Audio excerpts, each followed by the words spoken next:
اللہ پاک کے سب سے آخری نبی محمد عربی صلی اللہ تعالی علیہ وآلہ وسلم نے ارشاد فرمایا، جس نے مجھ پر ایک بار درود پڑھا اللہ پاک اس پر 10 رحمتیں نازل فرماتا ہے، اس کے 10 گناہوں کو معاف فرماتا ہے اور اس کے 10 درجات بلند فرماتا ہے۔ صلو علی الحبیب صلی اللہ تعالی علی محمد۔ مسلم یوتھ یونیورسٹی، اس میں مجھے یہاں پر بیان کرنے کا موقع ملا۔ میں تمام یہاں کے ذمہ داران کا شکریہ ادا کرتا ہوں جنہوں نے یہ مجھے اپرچونٹی دی کہ میں یہاں آؤں اور آپ سے کچھ بیان کر سکوں۔ حضرت عبداللہ بن عمر رضی اللہ تعالی عنہما سے روایت ہے کہ سرکار دو جہاں صلی اللہ تعالی علیہ وآلہ وسلم نے ارشاد فرمایا، حضرت لقمان نبی نہیں تھے۔ ان کے بارے میں یہ 2 رائے چلتی ہیں کہ نبی تھے کہ یہ ولی تھے، تو یہ نبی نہیں تھے، یہ اللہ کے ولی تھے۔ غور و فکر کرنے اور یقین کی دولت سے یہ مالا مال تھے، یہ سرکار فرماتے ہیں صلی اللہ تعالی علیہ وآلہ وسلم۔ اللہ پاک سے محبت تھی ان کو، اور سرکار فرماتے ہیں کہ اللہ پاک ان سے محبت فرماتا تھا۔ اللہ پاک نے انہیں حکمت عطا فرمائی تھی۔ میں انشاءاللہ حکمت کسے کہتے ہیں، ہمارے حکمت تو وہ مطلب ہوتا حکیم کا، لیکن انشاءاللہ حکمت سے کیا مراد ہے وہ بھی میں انشاءاللہ عرض کروں گا۔ تو اللہ پاک نے انہیں حکمت عطا فرمائی۔ ایک مرتبہ دوپہر میں سوتے ہوئے انہیں ایک آواز آئی، اے لقمان، اگر تم پسند کرو تو تمہیں خلیفہ بنا دیا جائے تاکہ تم عدل و انصاف کو قائم کرو۔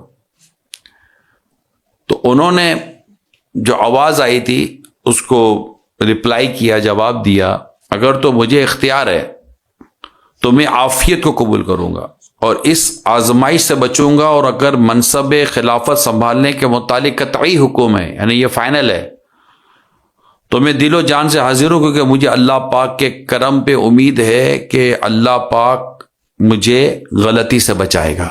تو یہ جو روایت آپ کے سامنے میں نے بیان کی، اس سے حضرت سیدنا لقمان رضی اللہ تعالی عنہ کے علم، مقام، مرتبے، فضیلت کا ہمیں ایک اندازہ ہوتا ہے، اور یہ نبی پاک صلی اللہ علیہ وسلم کے ارشاد سے ہمیں پتہ چلتا ہے۔ اگر تھوڑا سا ہم پیچھے جاتے ہیں تو یہ حضرت داؤد علیہ السلام کا انہوں نے زمانہ پایا تھا، حضرت لقمان رضی اللہ تعالی عنہ نے۔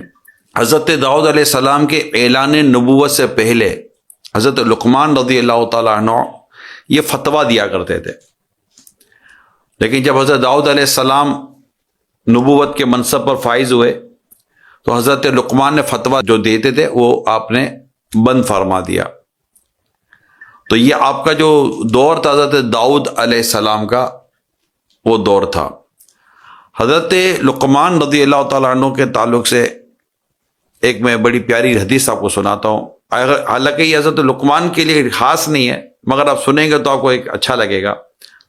سرکار صلی اللہ علیہ وسلم سے آپ نے یمن کے بارے میں سنا ہوگا، آقا صلی اللہ علیہ وسلم نے اپنی کلمات میں یمن کا ذکر کیا ہے، نبی پاک صلی اللہ علیہ وسلم نے اپنی زبان پاک سے شام کا ذکر کیا ہے، نبی پاک صلی اللہ علیہ وسلم نے اپنی زبان پاک سے سوڈان کا بھی ذکر فرمایا ہے۔ خود سرکار مدینہ صلی اللہ علیہ وسلم کی یہ حدیث ہے، سوڈانیوں کی صحبت اختیار کرو، ان میں سے 3 حضرات اہل جنت کے سرداروں میں سے ہیں۔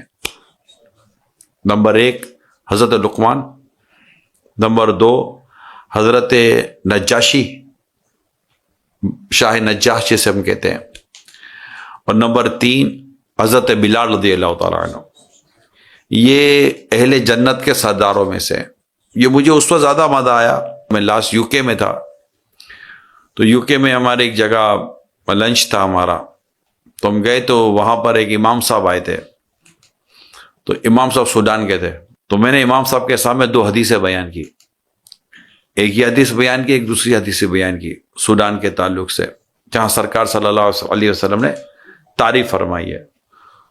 تو بڑے خوش ہو رہے تھے سوڈان کا نام سن کر، اور مجھے بھی بڑی خوشی ہو رہی تھی کہ سرکار صلی اللہ علیہ وسلم نے فرمایا کہ سوڈانیوں کی صحبت اختیار کرو۔ تو میں کہا چل اچھا ہے، آپ کی صحبت مل گئی، اور امام بھی ہیں آپ، تو ایک اچھا لگ رہا تھا ان کے ساتھ بیٹھنا کیونکہ نبی پاک صلی اللہ علیہ وسلم کی زبان پاک سے اگر کوئی کلمہ ادا ہو جائے، ایک ایگزامپل دے رہا ہوں، جسے آپ اپنی یونیورسٹی میں کوئی بہت ہی زیادہ ایکسپیرینس اور بہت ہی بڑی پرسنالٹی جس کو آپ تصور کریں، اور وہ آپ کو اپنے بیان یا لیکچر میں کسی کے بارے میں بھی کوئی ایسی بات کر دے کہ میں وہاں کے بارے میں جانتا ہوں، بہت اچھی چیز ہے، تو اسپیشلی اسٹوڈنٹ کو تو بڑی وہ چیز ملتی ہے، وہ اس کو لیں گے بھی، سنیں گے بھی، سمجھیں گے بھی، کاپی بھی کریں گے، اور چاہیں گے بھی کہ ہم اس کو دیکھیں، یار سر نے فرمایا ہے۔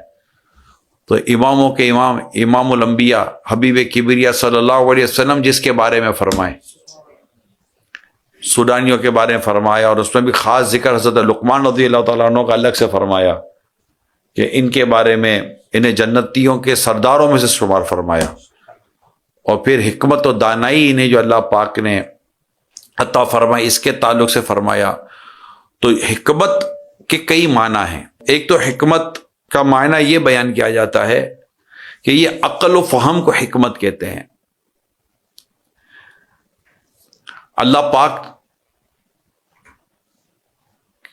کے پیارے حبیب صلی اللہ تعالی علیہ وسلم کی بھی میں انشاءاللہ حکمت بھرے کچھ کلمات یہاں بیان کروں گا، مگر یہاں کچھ حکمت کی تعریفات میں چاہ رہا تھا کہ اس کو کس طرح بیان کیا گیا کہ حکمت کسے کہتے ہیں۔ ایک فرماتے حکمت وہ علم ہے جس کے مطابق عمل کیا جائے۔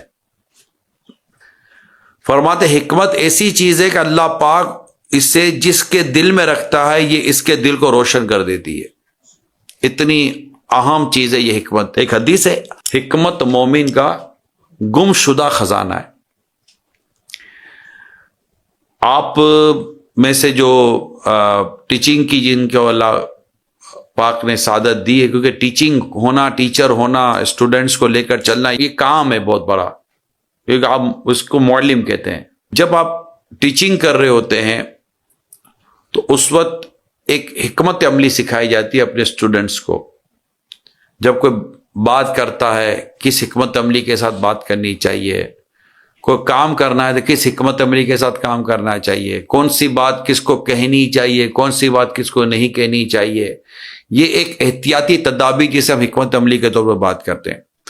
مگر ایک بات ایسی ہوتی ہے جب آپ اپنی زبان سے ادا کرتے ہیں تو خود زبان سے حکمت بھرے کلمات نکل رہے ہوتے ہیں، اس کے اندر بڑی گہرائی ہوتی ہے، وہ گویا کہ ایک ایسا چشمہ ہوتا ہے جو کہ اس کی زبان سے پھوٹ رہا ہوتا ہے، اس کے دل سے نکل رہا ہوتا ہے، جو نارملی طور پر اسٹوڈنٹ کہیں کتابوں میں نہیں پڑھ رہے ہوتے، وہ بس اللہ پاک کی کرم سے اس کے دل پر ایک ایسی نگاہ پڑی ہوئی ہوتی ہے کہ جس سے وہ حکمت و دانائی کی باتیں وہ بیان کر رہے ہوتے ہیں، اور وہ آؤٹ آف سلیبس ہوتی ہے، نارملی یہ کتابوں میں لکھی ہوئی نہیں ہوتی، یہ کچھ ایکسپیرینس سے آتی ہیں، جیسے ہمارے والد ہمیں اپنی حکمت بھری باتیں بیان کرتے ہیں، ہمارے بزرگ ہمیں حکمت بھری باتیں بیان کرتے ہیں۔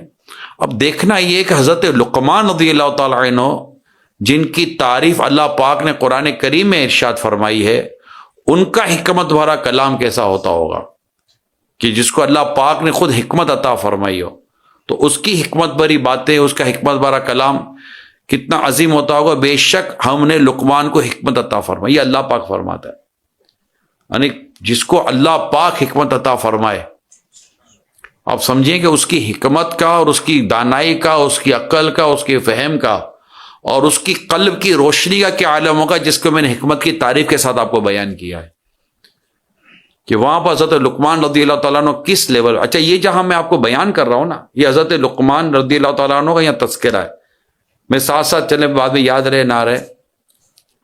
پیرنٹنگ ہمارا ایک بہت بڑا ایشو بھی ہے، ایک بہت بڑا ٹاپک بھی ہے، کیونکہ ٹیچر اسٹوڈنٹ بھی کچھ بڑے ہو جاتے ہیں اور ان کی ایک لائف پروفیشنل لائف بن جاتی ہے، پھر وہ ایک اسٹوڈنٹ ٹریٹ بھی نہیں کیے جاتے۔ لیکن ایک میرڈ لائف کے طور پر اگر میں بیان کروں تو ہم میں سے تقریباً سب کا ایک سملر ٹاپک ہے، اور بڑا آئی تھنک کہ بڑا برننگ ایشو ہے، وہ ہے پیرنٹنگ، کہ والدین اپنے اولاد کی تربیت کیسے کریں۔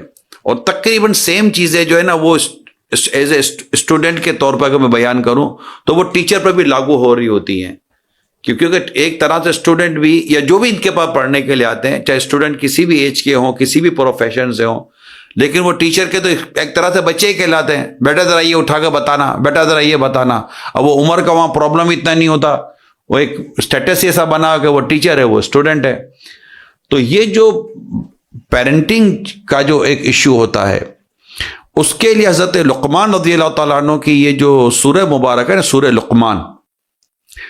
لقمان میں حضرت لقمان رضی اللہ تعالیٰ عنہ کا جہاں تذکرہ آیا جیسے میں نے بھی تذکرہ کیا اس کے بعد باقاعدہ حضرت لقمان رضی اللہ تعالیٰ عنہ نے اپنے بیٹے کو جو نصیحتیں فرمائی ہیں ان نصیحتوں کو اللہ پاک نے قرآن کریم کی صورت میں بیان فرمایا.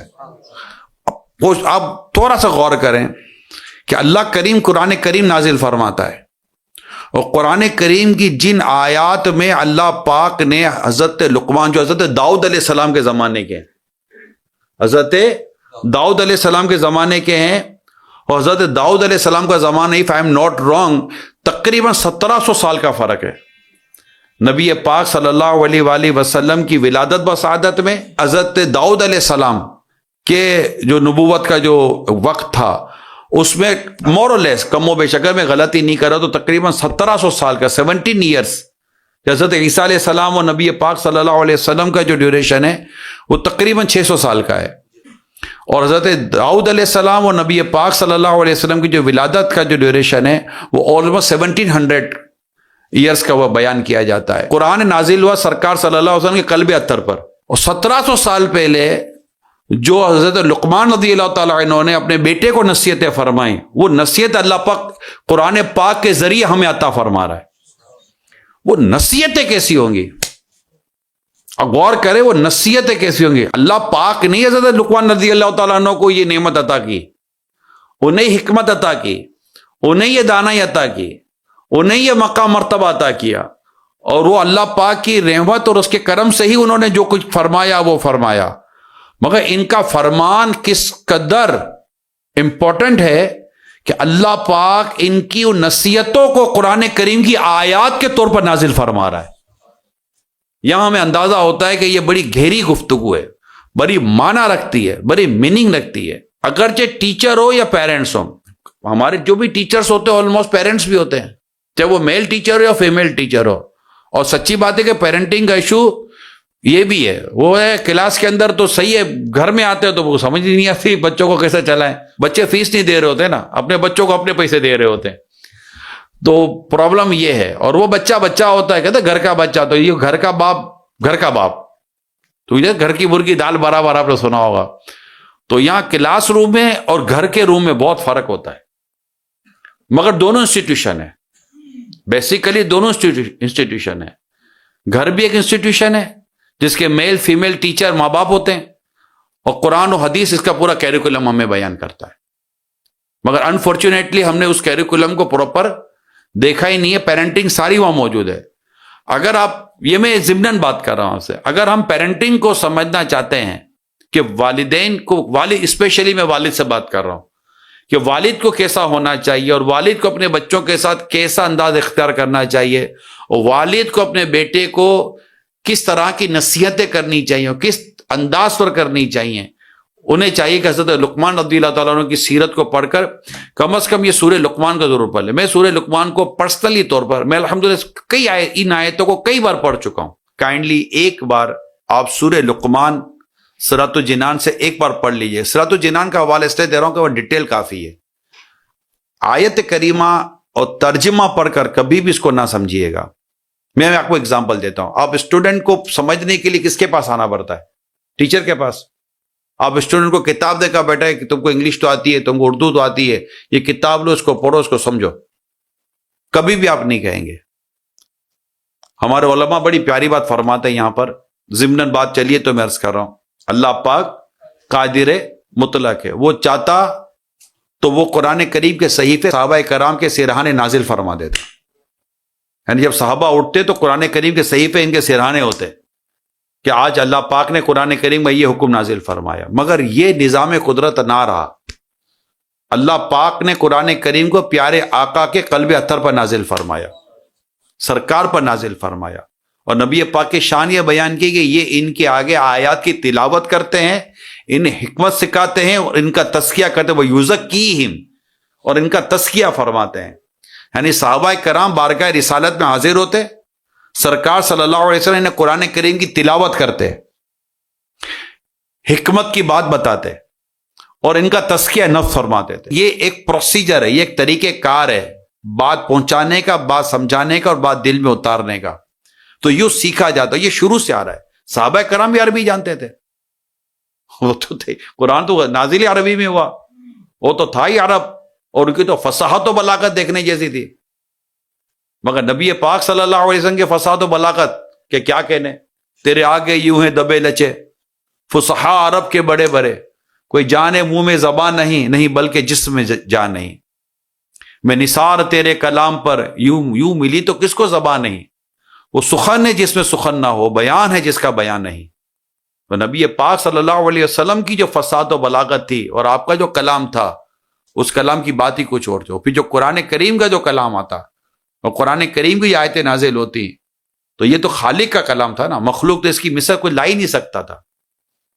تو یہ جو نبی پاک صلی اللہ علیہ وسلم نے قرآن کریم کی آیتیں بیان کی، اس کا معنی بیان کیے، اس کا مفہوم بیان فرمایا، اور پھر یہ بھی ارشاد فرماتے تھے کہ اس آیت کو فلاں جگہ رکھ دو، اس آیت کو فلاں جگہ رکھ دو. یہ جو ترتیب ہے نا قرآن کریم کی، یہ آیتیں مختلف اوقات میں مختلف صورتحال، کبھی مکی ہے کوئی مدنی ہے، یہ آیتیں بھی مختلف اوقات میں نازل ہوئی. لیکن نبی پاک صلی اللہ علیہ وسلم نے یہ ارشاد فرمایا کہ اس آیت کو فلاں جگہ رکھو، اس آیت کو فلاں جگہ. تو یہ جو قرآن کریم کے آیات کی جو ترتیب ہے، یہ نبی پاک صلی اللہ علیہ وسلم کی عطا کی ہوئی ہے، اور یہ وہ ترتیب ہے جو قرآن لوہے محفوظ پر محفوظ تھا. یہ وہ اس ترتیب کے ساتھ قرآن کریم ہم تک اللہ کی رحمت سے پہنچا ہے. تو یہ جو قرآن کریم کو جو ہم پڑھتے ہیں، آیتیں تو ہم پڑھ لیں گے، اگر ہمیں قرآن کی آیت درست پڑھنے آتی ہوگی تو چلیں عربی آئے میں ترجمہ بھی پڑھ لیا، سمجھیں گے کیسے؟ تو قرآن کریم کو اس کی تفسیر کے ساتھ سمجھا جاتا ہے، حدیث کو اس کی شرح کے ساتھ سمجھا جاتا ہے. یہ پرنسپل ہے. جیسے میں نے بیان کیا نا کہ صحابہ کرام علیہم رضوان کو بارگاہ رسالت سے سمجھنا ہوتا تھا، اور کئی سال لگتے تھے کچھ چیزوں کو سمجھنے میں، اور اس کو یاد کرنے میں، اور اس کو اپنے ذہنوں میں اتارنے میں. تو ہمیں بھی اسی طرح جیسے کہ اسٹوڈنٹ کو ایک ٹیچر کی ضرورت ہوتی ہے، اسلام و دین و قرآن و حدیث کو سمجھنے کے لیے ہمیں بھی ایک ایسے ہی کسی ٹیچر کی ضرورت ہوتی ہے. یا تو وہ اپنی تمام تر چیزوں کو ایکسپلینیشن کے ساتھ لکھ دے، جیسے کہ میں نے تفسیر کا حوالہ دیا، یا پھر ہم کسی سے مفسر کے پاس بیٹھے ہیں جو قرآن کریم کی آیت پڑھے، ترجمہ پڑھے، ہمیں بتائے کہ یہ آیت کریمہ کا یہ حکم ہے یا نہیں ہے. میں اس کی ایک چھوٹی سی اگزامپل دیتا ہوں آپ کو کہ کہاں پر غلطی ہو جاتی ہے. ہمارے ایک صاحب، ساؤتھ افریقہ کا واقعہ بیان کر رہا ہوں کہ ساؤتھ افریقہ میں تھا، تو وہاں مجھے میرے اسلام بھائی نے بتایا کہ ان کی ایک شاپ ہے، اس شاپ پر ایک عرب دنیا سے ایک شخص آئے، افریقی کنٹریز تھی، وہ کنٹری لے کے دین میں نہیں ہے، لیکن وہ تھا افریقی تھا اور مسلمان تھا. تو ان کی شاپ پر وہ پرچیزنگ کے لیے کچھ خریدنے کے لیے آیا تھا. تو اس نے بات چلی ہو گیا، وہ اسلام بھائی تھے، دکان پر بیٹھے ہوئے تھے، مذہبی گیٹ اپ تھا. تو مجھے مذہبی گیٹ اپ ہوتا تو پھر مذہبی باتیں ہی یاد آتی ہیں. تو وہ مذہبی ڈسکشن شروع ہو گئی. تو شراب کا ذکر آیا. اب آپ سنیے گا، شراب کا ذکر آیا تو اس نے کہا کہ میں تو جب نماز کا وقت ہو تو میں شراب نہیں پیتا، ہم کو اللہ نے منع کیا ہے. کہا کہ کیا مطلب؟ کہا اللہ نے منع کیا ہے کہ جب نماز کے قریب مت جاؤ، لا تقربوا الصلاۃ وانتم سکارا، نماز کے قریب مت جاؤ جب تم نشے کی حالت میں ہو. تو میں تو شراب نہیں پیتا. اب اس کو قرآن کریم کا یہ حصہ پتا تھا. اب ہمارے وہ اسلامی بھائی چونکہ ماشاءاللہ جانتے تھے، تو انہوں نے بتایا کہ قرآن کریم کا یہ حکم ہے، یہ تو منسوخ ہو چکا ہے، اور اس کو منسوخ کرنے والی آیت کریمہ سورہ مائدہ میں موجود ہے.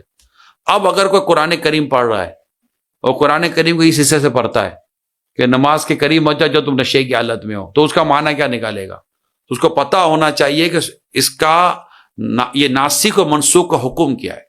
مولا علی شیر خدا کرم اللہ تعالی وجہ الکریم اس کو واز کی اجازت نہیں دیتے تھے جو قرآن کریم کے ناسخ و منسوخ کے حکم کو نہ جانتا ہو.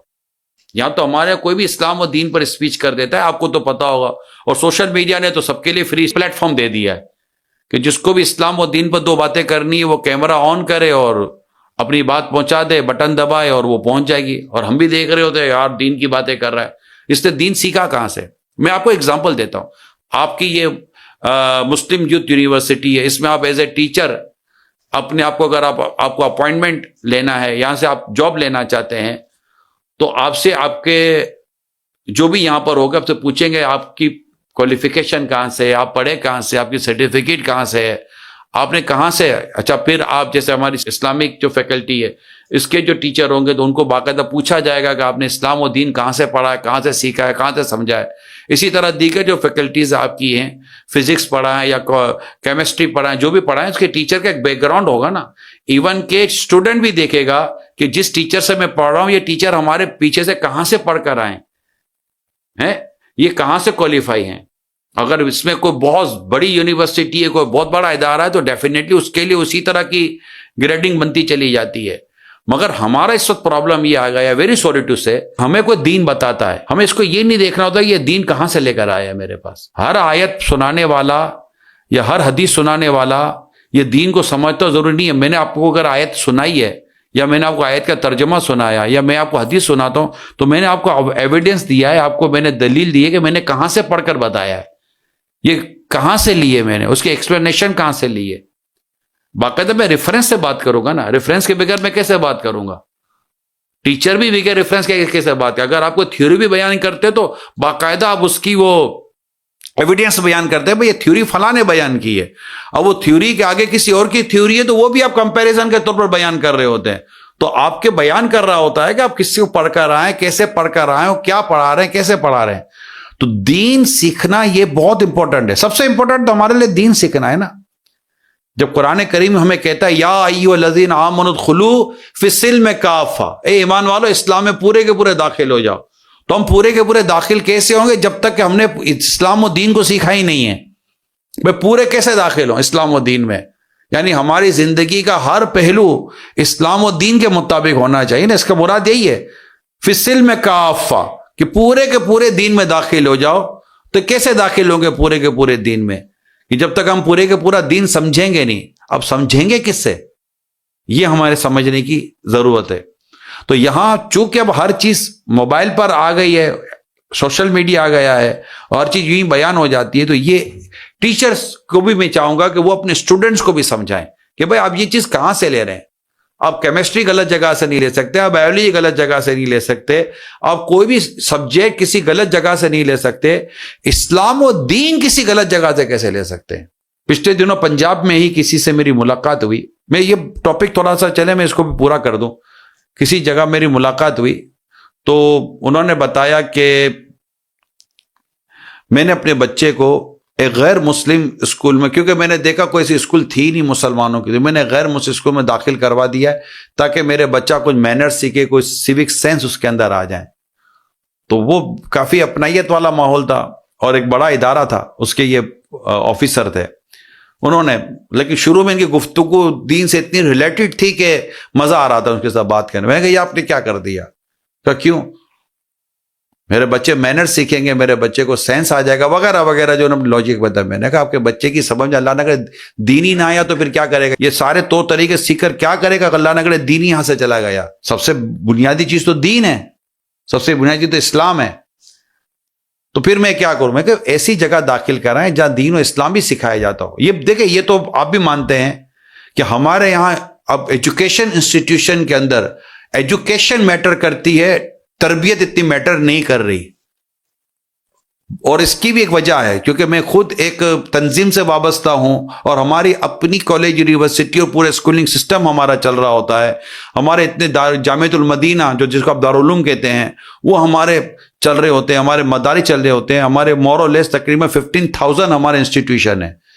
تو یہ دینی دنیاوی سب ملا کر، پھر فیمیل بچے بڑیوں کے سب ملا کر، تو ہمیں چونکہ اس کا تھوڑا بہت اندازہ ہے، ہم پر ٹیچر پر نصاب کیریکولم کو پورا کرنے کا اتنا پریشر ہے کہ بھائی آپ نے اپنا یہ کیریکولم پورا کرنا ہے، نصاب، کیونکہ بچوں کو آگے ایگزام دینا ہے۔ تو وہ تربیت، وہ ٹریننگ اور وہ مینرز جو ایک ٹیچر جانتا ہے اور چاہتا بھی ہے کہ میں اپنے اسٹوڈنٹ کو یہ پہنچاؤں، مگر اس کے پاس انفارچونیٹلی اتنا اسپیس ہی نہیں ہے۔ اچھا، اسٹوڈنٹ کے پاس اتنا ٹائم نہیں ہے کہ آگے جا کے ٹیچر سے ٹائم لے سکے، اچھا آگے ٹیچر کے پاس اتنا ٹائم نہیں کہ وہ آگے اپنا ایکسٹرا ٹائم دے سکے۔ تو اس طرح ہمارے جو انسٹیٹیوشنز ہیں جہاں تعلیم کے ساتھ ساتھ تربیت بہت ضروری تھی، وہ پرابلم کر گئی ہے۔ لہٰذا میں یہی حضرت لقمان رضی اللہ تعالیٰ عنہ کی جو سیرت ہے اور سورہ لقمان کو جو میں نے آپ کے سامنے تھوڑا سا میں درخواست کروں گا، ایک بار اس کو پڑھیں. بیسیکلی تو سچی بات یہ ہے کہ ہم سب اسلامیات کے ٹیچر ہیں. اگر مجھ سے پوچھیں تو بینگ اے مسلم ہم سب اسلامیات کے ٹیچر ہیں. ہم سب کو کچھ نہ کچھ اسلام و دین کے بارے میں تو آتا ہی ہے. تو ہم میں سے اگر ہر ٹیچر اپنے اپنے طور پر اسلام و دین کے بیان کردہ کچھ مینرز اور ایٹیکیٹس بیان کر دے اور دین اسلام کی کچھ باتیں بیان کر دے اور ایک یا دو حدیث یا ایک یا دو اس طرح کی باتیں بیان کر دے جو ان کے پاس ریکارڈ پر ہو، تو آپ سوچئے کہ چند سالوں کے بعد جو اسٹوڈنٹس فارغ ہوں گے، پاس آؤٹ ہوں گے، وہ کہیں ٹیچر بنیں گے تو ان کو اپنے ٹیچرز کی بتائی ہوئی چیزیں بہت یاد ہوگی. اسٹیٹکس ہم پڑھتے تھے جب، تو ہمیں ہمارے اس وقت کے جو ٹیچر تھے، ہمیں اس وقت دعوت اسلامی میں نہیں تھا، اس وقت کے جو ہمارے ٹیچر تھے وہ اپنی کلاس ہمارے ٹیچر پوری کرنے کے بعد period out of the topic ایک جملہ کہتے تھے اور اس کے بعد ہمیں کوئی نہ کوئی ایگزامپل دیا کرتے تھے، کسی نہ کسی طرح کے ورلڈلی کوئی نہ کوئی ایگزامپل ہمیں کوڈ کرتے تھے. تو ہمیں وہ ایگزامپل یاد آ جاتی تھی. آج بھی وہ ایگزامپلس ہمیں یاد ہیں جب ہم نے ایز اے اسٹوڈنٹ ہم نے اس کو پڑھا تھا. تو یہ چیزیں ہوتی تھی. ہمارے فزکس کے جو ٹیچر ہوتے تھے، میں کیونکہ سائنس 9-10 ہم نے سائنس میں کی تھی، اس کے بعد میں کامرس میں چلا گیا تھا، میں صرف اس کا حوالہ دے رہا ہوں. تو جو ہمارے فزکس کے ٹیچر ہوتے تھے اس وقت وہ ہمیں جس طرح کی باتیں بیان کرتے تھے، آپ کو شاید یقین آئے نہ آئے، میں میٹرک کا اسٹوڈنٹ ہوگا، ہارڈلی میرے 16-17 سال کی عمر ہوگی، اس سے زیادہ تو میری عمر نہیں ہوگی. مجھے اس وقت کی یاد ہے ہمارے اس وقت ٹیچر کہا کرتے تھے فزکس کے کہ ایک وقت آئے گا کہ لوگ چاند کے لیے جنگیں کیا کریں گے. آج چاند باقاعدہ ایک ٹاپک ہے ہمارا اور اس کے لیے ڈسکشن کی جاتی ہے. اور بھی انہوں نے اس وقت کی کئی باتیں بیان کی تھی جو آج مجھے لگ رہا ہے کہ وہ باتیں سچ، لیکن وہ اپنے ایکسپیرینس کو اپنے اسٹوڈنٹ کے ساتھ شیئر کر رہے تھے، اپنی وزڈم کو اپنے اسٹوڈنٹ کے ساتھ شیئر کر رہے تھے، اپنی اپروچ کو اپنے اسٹوڈنٹ کے ساتھ شیئر کر رہے تھے. اگرچہ اس وقت کے ہمارے ایز اے اسٹوڈنٹ اس کو اتنی سیریسلی نہیں لیتے تھے، بٹ ناؤ ہم اس چیز کو فیل کرتے ہیں کہ دیٹ ٹائم جب انہوں نے گفتگو کی تھی وہ گفتگو کس قدر ان کی ایکسپیرینس بیس تھی، مگر وہ اب یاد تو آ جاتی ہے. تو اللہ کرے کہ ہم اپنے اسٹوڈنٹس کے ساتھ بھی اس طرح کی گفتگو اور اپنے اس طرح کی چیز جو کہ اسلام و دین سے ٹکراتی نہ ہو، تو وہی جب ہمارا پڑھا ہوا ہوگا یا ہم نے اسٹڈی کیا ہوا ہوگا، یا جو باتیں میں آپ کو ایک مشورہ نہیں عرض کر رہا ہوں، میں کہ یہ ہمارے جو ٹیچرز کے ہمارے اجتماعات ہوتے ہیں ان میں بھی ہم ان کو اس طرح کی باتیں درخواست کر رہے ہوتے ہیں، کیونکہ اسٹوڈنٹ تو چاہتا ہے کہ اپنے ٹیچر سے لینا. اچھا ہر اسٹوڈنٹ کو یہ نہیں آتا کہ وہ ٹیچرز میں داخل ہو، اس کے کردار میں داخل ہو، بالٹی بھر کر اسے نکالے. تو میں عموماً کہتا ہوں کہ استاد کو، ٹیچر کو وہ کنواں نہیں ہونا چاہیے جس میں آ کر پانی نکال کے بندہ جائے. ٹیچر کو وہ بادل ہونا چاہیے جو آ کر اپنے اسٹوڈنٹ پہ برسے.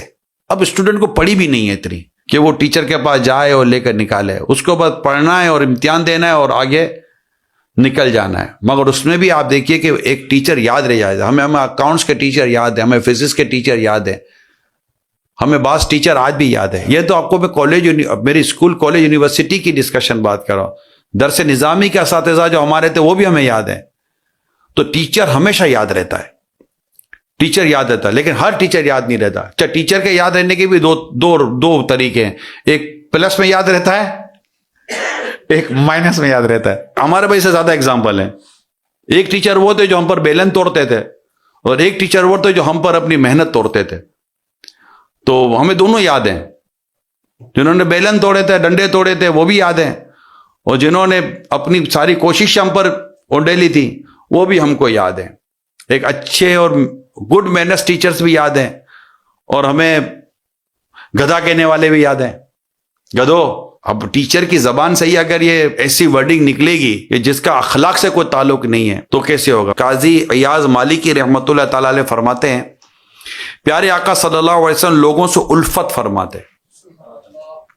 اب ایک معلم کو سمجھنا چاہیے کہ مجھے کیسا ہونا چاہیے، ایک باپ کو سمجھنا چاہیے کہ مجھے کیسا ہونا چاہیے، ایون کہ ہر لیڈر کو، ہر قیادت کو سمجھنا چاہیے کہ مجھے کیسا ہونا چاہیے.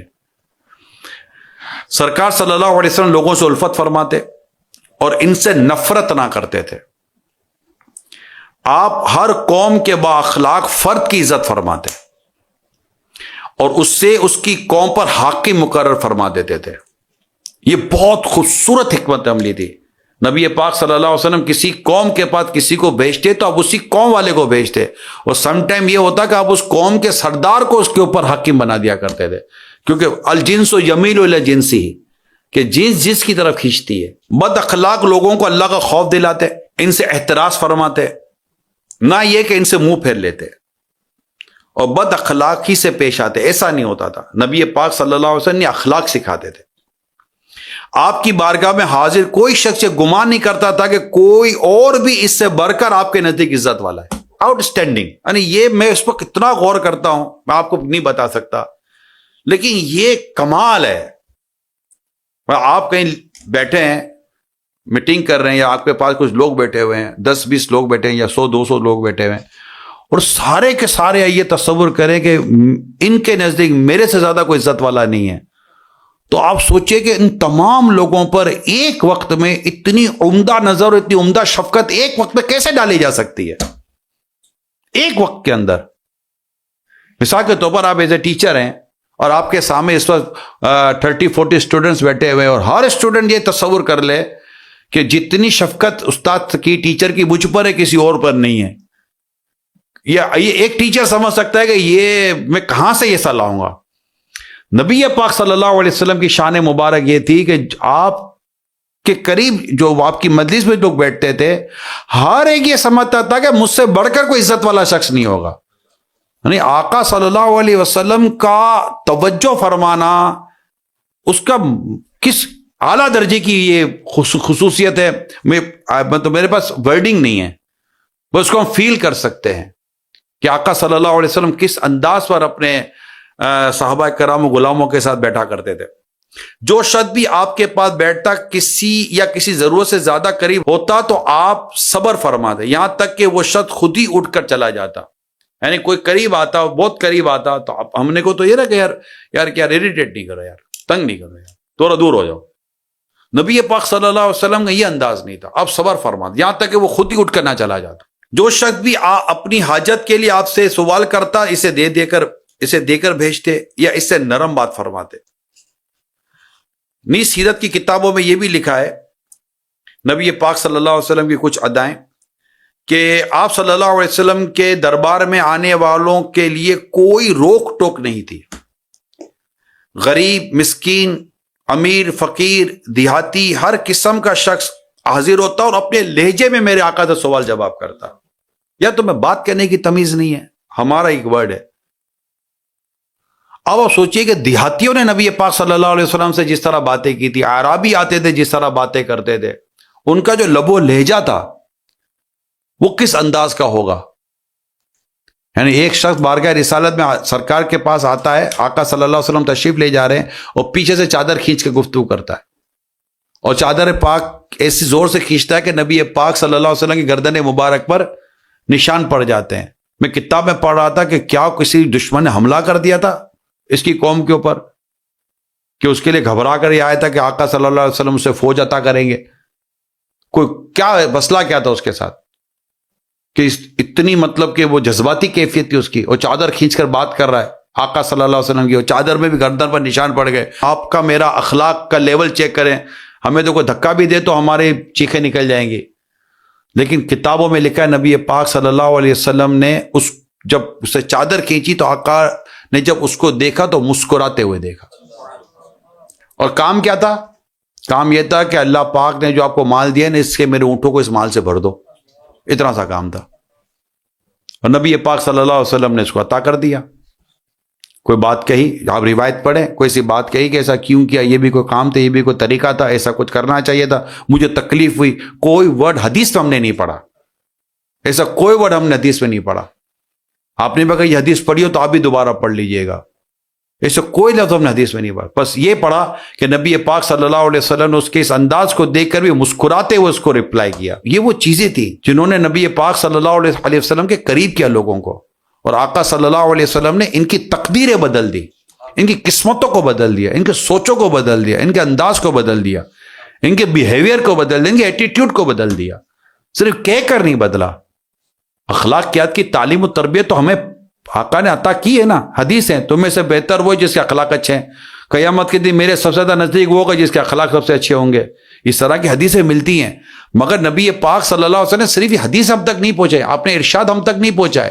آقا صلی اللہ علیہ وسلم نے اپنی ذات سے ایسا عمل کر کے بتایا کہ اخلاق کہتے کس کو ہیں، برداشت کہتے کس کو، صبر کہتے کس کو ہیں. اسپیشلی جب ایک ٹیچر کو جب یہ باتیں پتہ چلتی ہیں، جب والد کو یہ باتیں پتہ چلتی ہیں، والدہ کو یہ باتیں پتہ چلتی ہیں، تو ظاہر ہے کہ ان کو اس سے زیادہ سیکھنے کو ملتا ہے کہ اگر ہم کوئی معلم یا مربی بننا چاہتے ہیں اور ہم مینٹور بننا چاہتے ہیں، کسی کے ساتھ ہم اس طرح کا انداز اختیار کرنا چاہتے ہیں اور ہم قوم بنانا چاہتے ہیں، رائٹ، ہم کوئی قوم بنانا چاہتے ہیں، میری شروع سے ہر ٹیچر کی اپروچ ہو یہ ضروری بھی نہیں ہوتا، لیکن جس ٹیچر کی یہ اپروچ ہوگی اور جس بھی فرد کی ایک اپروچ ہوگی کہ میں کچھ کرنا چاہتا ہوں، میں کچھ بدلنا چاہتا ہوں، میں قوم بنانا چاہتا ہوں، میں معاشرے میں کوئی بہت بڑی تبدیلی لانا چاہتا ہوں، تو اس کا فرسٹ اسٹیپ یہی ہے کہ خود اس کو اس لیول پر جانا پڑے گا جس لیول پر یہ قوم کو لانا چاہتا ہے. ایک شخص اتنا اوپر بیٹھا ہی نہیں ہے تو کھینچے گا کہاں سے؟ نیچے بیٹھ کر تو اوپر نہیں چڑھایا جا سکے گا. آپ اوپر بیٹھ کر نیچے والوں کو اوپر لا سکیں گے. جب تک آپ اوپر بیٹھے نہیں ہیں آپ اوپر لا کیسے سکیں گے؟ نیچے والوں کو کیسے کھینچیں گے؟ نیچے بیٹھا ہوا آدمی تو اوپر تو نہیں چڑھا سکتا، اوپر بیٹھا ہوا آدمی نیچے والوں کو اوپر کھینچ سکتا ہے. تو جب تک ہم اوپر نہیں بیٹھیں گے ہم کسی کو اوپر لا نہیں سکتے. نبی پاک صلی اللہ تعالی علیہ وآلہ وسلم کا ایک اور انداز فرماتے ہیں، کوئی شخص اگر بولتا تو خواہ وہ کتنا ہی غریب و مسکین کیوں نہ ہو، مگر دوسرا شخص اگرچہ وہ کتنا ہی بڑا امیر کبیر ہو اس کی بات کاٹ کر بول نہیں سکتا تھا. ہمارے یہاں بات کاٹنے کا مہذب طریقہ، ایک اسٹینڈرڈ وے، معاف کیجیے گا آپ کی بات کاٹ رہا ہوں، آپ کے ساتھ بھی یہ ہوتا ہوگا، معاف کیجیے گا. بھائی کس چیز کی معافی مانگ رہے ہو؟ کاٹ تو چکے بھیا. ایک صاحب نے کہا معاف کیجیے کہ میں آپ کی بات کاٹ رہا ہوں، چلو کاٹ لی تو بولو اب کیا بولنا ہے.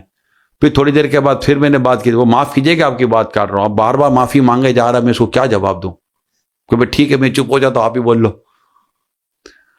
تو اگرچہ بولنے والے کو سامنے والے کے صبر کا امتحان نہیں لینا چاہیے، بات شارٹ کر کے اس کو بولنے کا موقع دیں. بعضوں کا 15-20 میں تو آئے بولنے کے لیے ہوں اور آپ آئے سننے کے لیے، لیکن جب آپ ڈسکشن کرتے ہیں، میٹنگ کرتے ہیں، کوئی بات گفتگو کرتے ہیں تو کم از کم اتنی بات کریں کہ سامنے والے کو آپ اسپیس دیں کہ وہ آپ کی بات کو کوئی رسپونڈ یا ریپلائی تو کر سکے. مگر سامنے والا بھی بولتے ہوئے بھی اگلے کا صبر کا امتحان لے رہا ہوتا ہے کہ دیکھو یہ بات کاٹ. لیکن میں آپ کو یہ ضرور کہوں گا صبر کا امتحان تو چل امتحان، مگر میں بات نہیں کاٹوں گا. اگر یہ ہمت یہ آ سکتا ہے، یہ ٹیچر کے لیے بہت مشکل ہے کہ جب اسٹوڈنٹ کھڑا ہو کر بات کرتا ہے وہ لمبی کرتا ہے تو اس کو یا تو دوسرے اسٹوڈنٹ ٹوک دیتے ہیں اور لمبی نہیں کر بیٹھ جا، یا پھر اس کی بات اتنی سنی نہیں جاتی. نبی پاک صلی اللہ علیہ وسلم کی بارگاہ میں کسی نے آ کر سوال کیا، آقا نے جواب دیا، انہوں نے پھر سوال کیا پھر جواب دیا، انہوں نے پھر سوال کیا پھر جواب دیا، بات ختم ہو گئی. مگر وہ صحابی کہتے ہیں رضی اللہ تعالیٰ عنہ، اگر میں مسلسل سرکار سے پوچھتا جاتا تو آقا مسلسل مجھے جواب ارشاد فرماتے رہتے صلی اللہ تعالی علیہ وآلہ وسلم. تو بات کاٹنے کی اجازت نہیں. جو لوگ سوال جواب میں حد سے زیادہ بڑھ جاتے تو آپ کمال علم سے برداشت فرماتے تو سب کو مسائل اور اسلامی احکام کی تعلیم و تلقین فرمایا کرتے تھے.